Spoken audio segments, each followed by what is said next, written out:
Olá, eu sou a Carolina, professora de gramática aqui do Ângulo Sorocaba, e hoje nós faremos uma aula que contemplará o conteúdo do terceiro ano do ensino médio das aulas 16 a 18 e do extensivo manhã, com as aulas 9 a 10. Nós falaremos sobre numerais, adjetivos e artigos. Vamos começar pelos numerais, que será aqui a classe de palavras mais tranquila dessa sequência. Numerais, eles vão servir para duas funções. Eles vão indicar para a gente uma quantidade exata. Quando ele tiver esse objetivo, ele vem sob três classificações. A primeira, numerais cardinais, 1, 2, 3, 4, essa sequência ao infinito. Ele pode vir como multiplicativo, duplo, triplo, ou ele vem como fracionário, meio, metade, terço, quarto. O numeral tem uma outra função, que é indicar uma posição em relação a uma sequência, em relação a uma série. Nesse caso, ele passa a ser um numeral ordinal, primeiro, segundo e terceiro. Os numerais, eles vão formar uma classe de palavras que vai ser bastante válida para a argumentação, posto que eles vão transmitir uma ideia de exatidão, uma ideia de certeza. Certo? Agora nós vamos começar o adjetivo. O adjetivo ele serve para caracterizar o nome. Lembrando que quem a gente chama de nome é o nosso substantivo. Gosto de usar a palavra caracterizar, porque muitos materiais usam o termo qualificam o substantivo. A palavra qualificar, no nosso uso cotidiano, é atribuída a termos de caráter positivo, enquanto uma característica não necessariamente é algo positivo, ou até mesmo é algo além desse positivo ou negativo. Uma característica ela pode ser entendida como algo neutro. Por isso que os adjetivos eles trabalham com alguns aspectos. São dois principais. Um aspecto descritivo, no qual ideias objetivas são transmitidas, ou seja, existe um caráter mais neutro nessa versão. A segunda versão é aquela mais argumentativa, mais subjetiva, voltada a uma opinião. Eu vou usar esses dois conceitos daqui a pouco, então vou deixá-los aqui sem exemplos por enquanto. Vou colocar alguns nomes, algumas classificações que estão relacionadas aos adjetivos. Vou começar com um nome que é o adjetivo pátrio, de onde a pessoa veio. Pode ser a nação, pode ser o estado, pode ser a cidade e inclusive até alguns bairros têm um adjetivo pátrio. Então coloquei uma sequência de brasileiro, paulista, sorocabano. O bairro de onde eu vim tem adjetivo pátrio, que é da Moca. Tem moqueiro e moquense. A gente adora falar isso. Resolvi colocar aqui no vídeo também. Os adjetivos, quando vêm formados por duas palavras, eles ganham o nome de locução adjetiva. E o adjetivo correspondente a essa locução pode ser chamado de um adjetivo erudito. Vamos ver alguns casos. De dedo, a gente fala que é uma digital. A locução adjetiva de campo, rural ou campestre. De cidade, é urbano, citadino. De guerra, o adjetivo erudito é bélico. Outro tópico importante para se pensar no estudo do adjetivo é a relação da posição do adjetivo com o sentido que ele vai formar. Isso não ocorre com todo adjetivo, mas quando ocorre é muito importante, porque a relação de sentido é o que realmente importa no estudo de todas as classes gramaticais. Coloquei alguns exemplos para a gente analisar.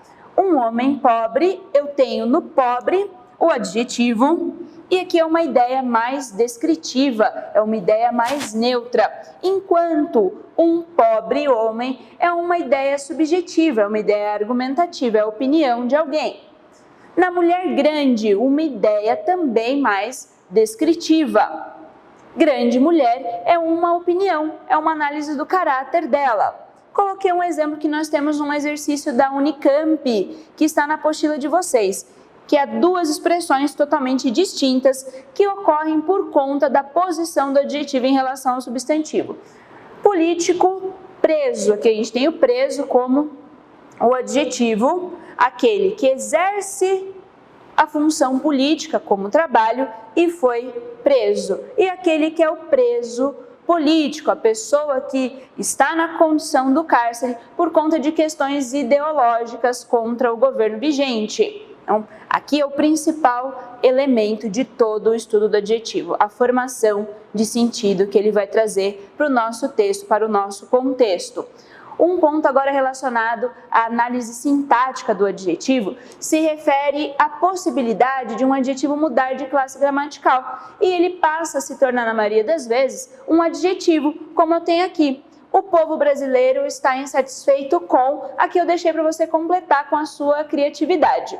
Mas, na relação do povo brasileiro, um substantivo e brasileiro é o adjetivo. Inclusive, é um adjetivo pátrio que nós acabamos de citar. Na segunda oração, o brasileiro está insatisfeito com. Aqui, o adjetivo pátrio brasileiro se tornou o sujeito da oração e vem acompanhado de um artigo. Ele passou a ser, portanto, um substantivo. Nesta última parte, nós falaremos dos artigos, uma classe gramatical que praticamente dá para decorar quem são os artigos. Nós temos apenas 2 classificações e 4 nomes em cada uma delas. O artigo indefinido, uma, uns e umas, então a gente percebe que essa é uma classe gramatical que tem a variação de gênero também. E definidos, o, a, os e as. Agora, o que importa de verdade é quando a gente usa cada um deles. E os usos são os seguintes. Para os artigos indefinidos, nós trabalhamos com 2 versões. A primeira é quando nós estamos introduzindo elementos ao texto. Não falou ainda de uma personagem, não falou ainda de um local, um homem, um reino, um país. Muito comum em história infantil essa estrutura. A outra possibilidade de uso dos indefinidos é quando nós queremos falar de algo genérico, algo que não sabemos exatamente sobre quem ou sobre o que vamos falar. Então, ele vai transmitir para a gente uma ideia de inexatidão, uma ideia de aproximação. Por exemplo, no corri uns 5 quilômetros, algo ali mais ou menos, esse tipo de ideia transmitida, então, para um artigo indefinido.